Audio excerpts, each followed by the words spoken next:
Hey, hope you're having a good Tuesday. Thank you for joining me for today's 5 for 5. I hope you're having a good week so far. And I want to encourage you to be sure to subscribe to our YouTube channel, click the bell for notifications, and like this video, share it with friends. Most importantly, though, this week especially, want to make sure you're all subscribed to our YouTube channel, because starting next week, we're no longer going to send out email reminders every day and try to free up your inbox a little bit. So make sure you subscribe so you don't miss anything, and click the bell for notifications. So all week long, we are looking at what it means to exercise our faith, what it means to live out in our faith and exercise our faith on a daily, day-to-day basis. And so I wanted to bring you out here to a field because last week on Wednesday night, I came out with my youngest son, who's going into 6th grade, to join our student ministry for a little game of Ultimate Frisbee. And what I was originally planning to do was to stand over on the sideline and just watch them play.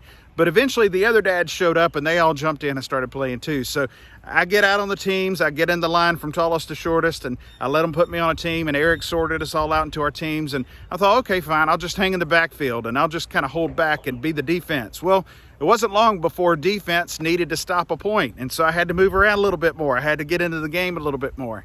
Eventually, though, I found myself kind of getting up in the middle of the field and getting in the middle of the action. And soon I was playing, I was running and having more fun and getting stretched out a little bit. And it was tough. You know, I haven't played Ultimate Frisbee in a long time. Probably need to play a little bit more. And it was a test of my endurance out there that day. It was a little bit of a stretch for me. And definitely my muscles, my ligaments, my tendons, they felt the stretch that night and the next day for sure. So it was good for me, though, to get that test, to kind of test and see what I could do, and to see maybe where I need to work on it a little bit more.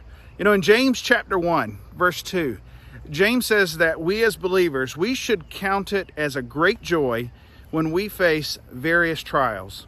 Now, a game of Ultimate Frisbee is a fairly easy trial for myself. You know, it's just getting out and having some fun. But in life, we face a lot of things that are going to test us.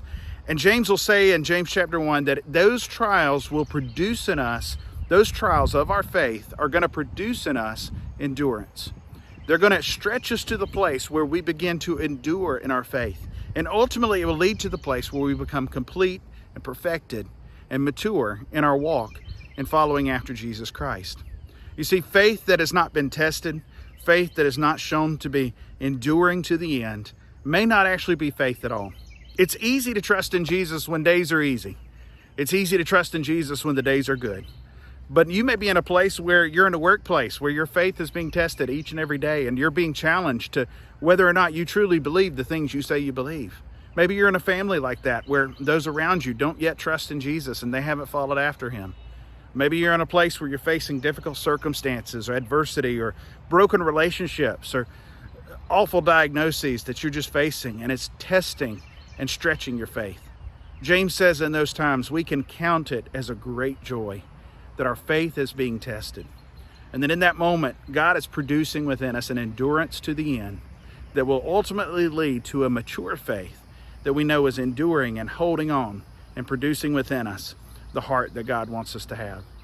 I encourage you this week, wherever you are in your faith, to truly pray that God would help you to look at the trials and the adversities, the things you face, whether you think they be small or great, and you look at those and you count it as a great joy, as a great opportunity for God to stretch you, to change you, to work on you, to really work in your life and in your heart and in your mind to produce the type of faith and endurance that will hold on to the very end.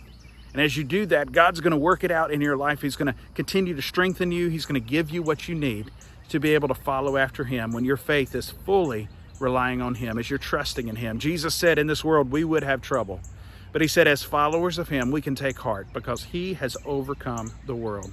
When you face trials of your faith and you're struggling, you get to that point of a crisis of belief, you turn back to the Lord. You count it as all joy that you get to have that opportunity to trust greater in God. You ask him to produce the endurance in you that you need to face the day that you've got ahead of you. Hope you have a great day. Tune in with us all throughout this week as we look at more of what it means to exercise our faith. Have a great one.